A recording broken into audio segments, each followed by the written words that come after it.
बिस्मिल्लाहिर्रहमानिर्रहीम। अस्सलाम वालेकुम भाइयों, की हाल है? ठीक ठाक हो? सेहतां शेतां ठीक ने ना जनाब? अगर तुम मेरे चैनल पर आई गए हो, थंबनेल वेख के आई गए हो, तुम पता है की चीज़ दिखाने जा रहे हैं, तो जनाब लाजमी सपोर्ट करो यार। 1000 फॉलोवर सॉरी सब्सक्राइबर मैं जल्द पूरा करना है यार। आप लोगों की सपोर्ट की बहुत ज़्यादा ज़रूरत है। और जनाब इस टाइम आपको जो चीज़ दिखाने जा रहा हूँ वो है मेरा ट्रैक्टर। ओए होए होए होए होए, हिसाब ला लो। अब पूरा बड़ा शाम के साफ सुथरा है ट्रैक्टर रखा है, ठीक है।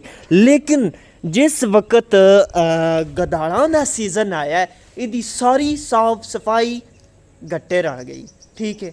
हुण भाई होरी वमदन मंड के, ठीक है, और मिट्टी शिट्टी ਇਹਦੇ ਨਾਲ बहुत ज़्यादा लगी पई है। लेकिन जिस टाइम ये सारे गदारां दा काम खत्म हो जाना है, इंशाल्लाह मैं आप लै जासा या मेरा वड्डा भरा लै जासी सर्विस स्टेशन उत्ते, उत्थे जाके एक सोहना जिहा विलाग बना सने अपना प्यारा ते सोहना ट्रैक्टर दुआ के तुहानूं विखावांगे, ठीक है। और इस टाइम ਜਿਹੜੀ ਸਾਡੀਆਂ ਮੁਰਗੀਆਂ ਨੇ ਰੇਤੂ ਵਿੱਚ ਜਿਹੜਾ ਉਹ ਯਾਰ ਇੱਕ ਤੇ ਮੈਂ ਆਪਣੇ ਕਮਰੇ ਵਿੱਚ ਟੈਲਾਂ ਲਵਾਈਆਂ ਹੋਣ, ਇਹ ਰੇਤ ਆਸ-ਪਾਸ ਤੋਂ ਬੰਦ ਹੋ ਗਈ ਹੋਈ ਹੈ, ਚਾਰਗਾਂ ਤੋਂ ਨਾਰਾਂ ਚੋਂ ਜਿੱਥੋਂ ਲੱਭਦੀ ਆਈ, ਇਹ ਡਾਇਰੈਕਟ ਲੱਭਦੀ ਪਈ ਹੈ ਦਰਿਆ ਵਿੱਚੋਂ। ਜਿਸ ਵਕਤ ਰਕਸ਼ਾ ਅਸੀਂ ਮੰਗਾਇਆ ਨਾ, ਮੈਨੂੰ 1500 ਦਾ ਇੱਕ ਰਕਸ਼ਾ ਪਿਆ, ਠੀਕ ਹੈ। ਤਕਰੀਬਨ ਉਸ ਆਖਿਆ ਜੀ ਤੁਸੀਂ 4 ਰਕਸ਼ੇ ਮੰਗਵਾਓ। ਉਹ ਯਾਰ ਜਿਹੜਾ 3 ਰਕਸ਼ੇ ਲੱਗੇ ਨੇ, ਇੱਕ ਵੱਧ ਗਿਆ। ਹੁਣ ਆ ਵੇਖੋ ਨਾ ਆ ਮੁਰਗੀਆਂ ਸ਼ੁਰਗੀਆਂ ਜਿਹੜੀਆਂ ਨੇ, ਜਿਸ ਵਕਤ ਹਵਾ ਸ਼ਵਾ ਆਉਂਦੀ ਹੈ ਰੇਤ ਸਾਬਰੀ ਉਹ ਪੈ ਜਾਂਦੇ ਨਹੀਂ ਯਾਰ। ਇਹਨਾਂ ਮਿਸਤਰੀਆਂ ਨੂੰ ਪਤਾ ਨਹੀਂ ਕੀ ਆਦਤ ਹੈ, ਸਾਡੇ ਜ਼ਿਆਦਾ ਤੋਂ ਜ਼ਿਆਦਾ ਪੈਸੇ ਲਵਾਉਂਦੇ ਨੇ। ਹੁਣ ਮੈਂ ਤੁਹਾਨੂੰ ਆਪਣੇ ਛੋਟੇ ਸੇ ਪਿਆਰੇ ਜਿਹੇ ਚੂਜ਼ੇ ਵੀ ਖਾਨਾ ਜਿਹੜੇ ਕਿ ਇੰਤਹਾਈ ਖੂਬਸੂਰਤ ਨੇ।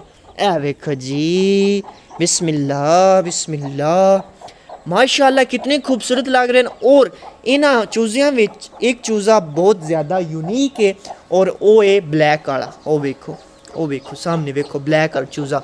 ये अगर मैंने मुर्गी ना मारिया तो मैं तुहानूं मज़ीद क्लोज होके विखाना।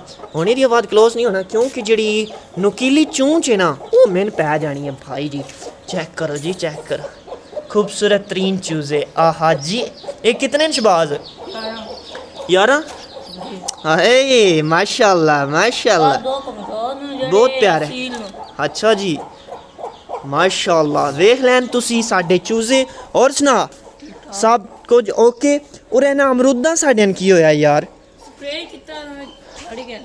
स्प्रे कीता ना तो जड़ गए की मतलब यार? मैं वो गल नहीं की। अच्छा जी, ਜਿਹੜੇ 2 नंबर स्प्रे होंदे ने बड़ा मैं तंग आ इन्हां तो, बड़ा तंग आ यार। ਜਿਹੜੇ फलदार बूटे तो करो ना ਉਹਦਾ फल ही खराब हो जाता है, ठीक है। हुण इस टाइम फल की गल की जाए, कुछ बचे है कुछ झड़ गया। हुण ਜਿਹੜੀਆਂ ਇਹ ਟਾਹਣੀਆਂ ਤਰੁੱਟੀਆਂ ਇਹਦੇ ਬਾਰੇ ਵਿੱਚ ਕੋਈ ਦੱਸ ਬਾਈ, ਕਿਉਂ ਤਰੁੱਟੀਆਂ?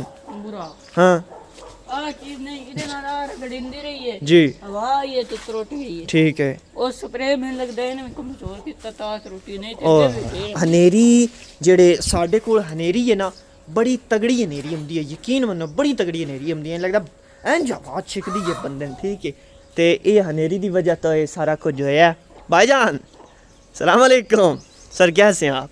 ए वेखो हुण काफ़ी हद तक जड़ियाँ टाहणियां ना वो त्रुट गई, ठीक है। बाकी ए सीन तुसी चेक करो माशाल्लाह कितना खूबसूरत लगता है। अगर दारे विच घर विच अगर इंज दे दरखत फलदार लगे होण कितने खूबसूरत लगते हैं। और जनाब साडा जिहड़ा हुण है पट्ठियां दा टाइम हो गया, क्योंकि मेरियां भैंसां जिहड़ियां ने वो प्यादियां सन पट्ठे पाओ।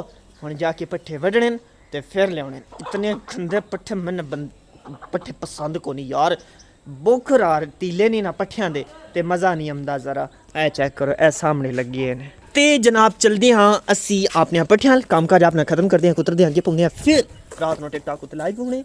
और अलहमदुलिल्लाह अजकल टिकटॉक उत्ते बहुत ज़्यादा वीडियो वायरल होंदियां पियां ने, ज़बरदस्त मज़ा आ रहा है, ठीक है। हुण व्लॉग दा करते हैं एंड।